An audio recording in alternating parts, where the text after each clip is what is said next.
Hello guys, this is Vikas with lecture 5 for Boolean Algebra, and this lecture contains a very important and interesting laws, Demorgan's theorems or Demorgan's law.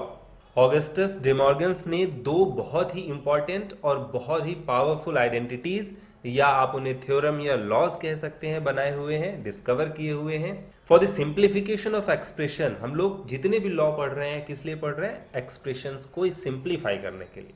और मैं पहले भी बता चुका हूं हम लोग एक्सप्रेशन क्यों सिंप्लीफाई कर रहे हैं, क्योंकि एक्सप्रेशन के बेसिस पे ही हमारा सर्किट डिजाइन होता है।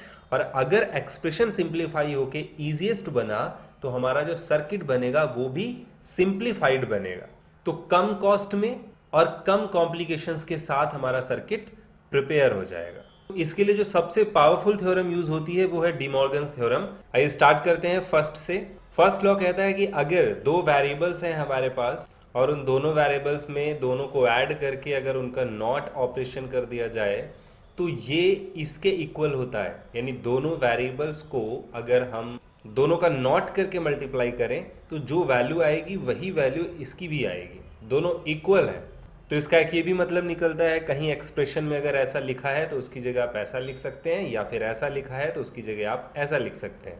तो आइए इस थ्योरम को प्रूव करते हैं। यहाँ पे देखिए इसके बेसिस पे दो इक्वेशन बन रही हैं, a plus B plus A not B not is equal 1, जो कि ये वाला लॉजिक दे रहा है। ये लॉ हम लोग पहले भी पढ़ चुके हैं लास्ट लेक्चर में। और एक यहाँ पे इक्वेशन बन रही है a plus B dot A not B not की, जो इक्वल 0 बनेगी, और वो बनेगी ये वाले लॉ से।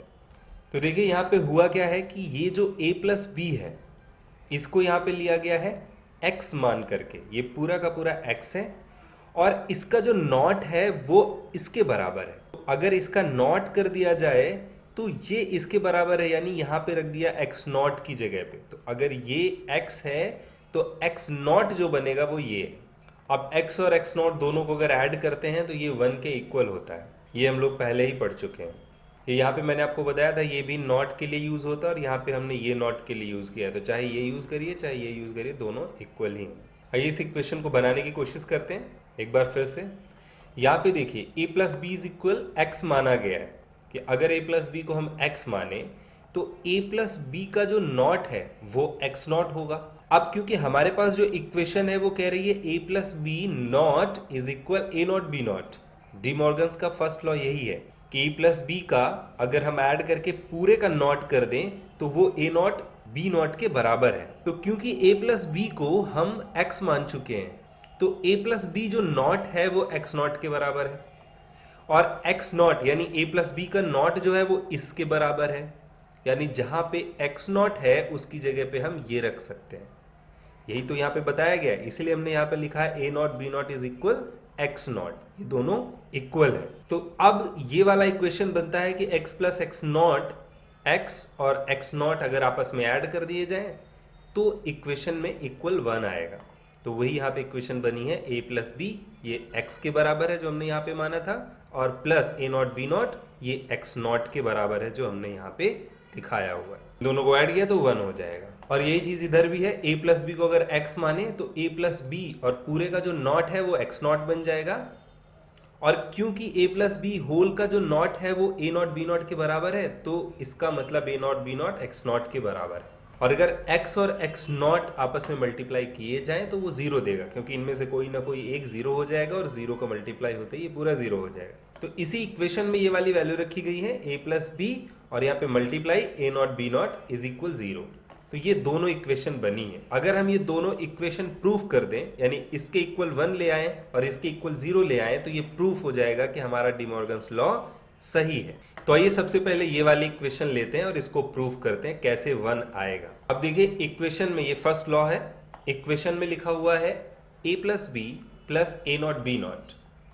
तो इस पूरे को अगर हम एक सिंगल वेरिएबल माने, जैसे कि x मान लें, तो ये y और ये z बन जाता है, क्योंकि ये पूरा x हो गया, ये भी अलग है ये भी अलग है, तो इसको हम मान लेते हैं y और इसको हम मान लेते हैं z। तो ये पूरा x और प्लस yz। तो x प्लस yz का एक डिस्ट्रीब्यूटिव लॉ हम पहले भी पढ़ चुके हैं कि अगर x प्लस yz लिखा है तो एक ब्रैकेट में x प्लस y और एक ब्रैकेट में x प्लस z लिख सकते हैं। तो वही हमने किया है, x ये पूरा हो गया प्लस y, और फिर दूसरे ब्रैकेट में x प्लस जेड। अब इसके बाद a plus A not, a plus A not ये बन जाएगा 1।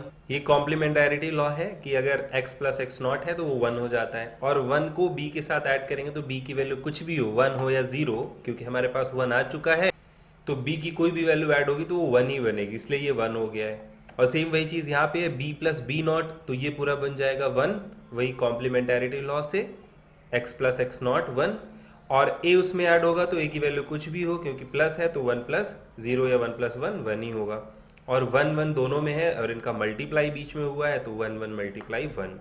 तो ये प्रूफ हो गया पहला वाला इक्वेशन। अब दूसरा इक्वेशन कहता है कि इन दोनों को जीरो प्रूफ करना है। अब इसमें देखिए इसका जो फॉर्मेट है वो कैसा है, अगर ये x मान लिया जाए पूरा तो ये y और z बन जाता है, तो x ये पूरा हो गया, y और z यहाँ पे है, और डिस्ट्रीब्यूटिव लॉ जो कहता है कि अगर x यहाँ पे है y प्लस z यहाँ पे है तो इसको आप इनर साइड पे मल्टीप्लाई कर सकते हैं, वही मैथमेटिकली जो हम करते हैं वही यहाँ पे भी। तो इस पूरे को मल्टीप्लाई करेंगे a के साथ, फिर इस पूरे को मल्टीप्लाई करेंगे b के साथ। तो देखिए यहाँ पे a और a नॉट ये क्या बन जाएगा, 0 बन जाएगा कॉम्प्लीमेंटेरिटी लॉ से, और 0 को आप किसी से भी मल्टीप्लाई करेंगे तो 0 हो जाएगा। और वही चीज़ यहाँ पे है, b और b नॉट यहाँ पे मिल रहे हैं तो ये 0 बन जाएगा कॉम्प्लीमेंटेरिटी लॉ से, और उसके बाद किसी भी चीज़ से मल्टीप्लाई करेंगे तो वो 0 हो जाएगा, 0 प्लस 0 0।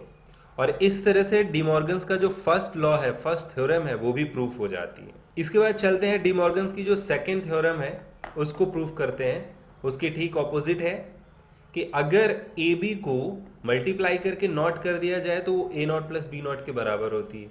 तो इसका यूज करके ये दो इक्वेशन बन रही हैं, वही जो पहले हमने बनाया था। अगर ए बी को x मान लिया जाए तो ये x है, और इसका जो नॉट है वो इसके बराबर है, तो उसका नॉट जो है वो इसके बराबर, हमने इसको उठा के रख दिया है। तो x plus x not is equal 1, और x डॉट एक्स नॉट ये 0 के बराबर है। इसको भी उसी तरीके से प्रूफ कर सकते हैं, ए बी यहाँ पे है प्लस ए नॉट और बी नॉट यहाँ पे दिया गया है। अब अगर हम इस पूरे को x मान लें तो x प्लस वाई जेड वही फॉर्मेट दिया हुआ है, तो x प्लस वाई और x प्लस जेड, तो ये इक्वेशन बन गई।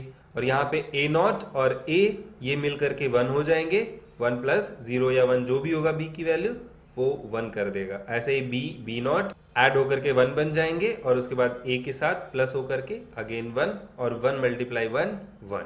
और ऐसा ही कुछ इधर हुआ है, अगर हम x डॉट एक्स नॉट करते हैं तो 0 बनता है। तो अब यहाँ पे देखिए इसको इससे मल्टीप्लाई कर दिया गया है, वही डिस्ट्रीब्यूटिव लॉ है ये, x y प्लस जेड, तो एक्स वाई और एक्स जेड, तो ए बी और ए नॉट, तो a और a नॉट मल्टीप्लाई होकर 0 हो जाएंगे, और इससे मिलकर के ये 0 हो जाएगा। ऐसे b और b नॉट मिलकर 0 हो जाएंगे, और इससे मिलकर के ये पूरा 0 हो जाएगा।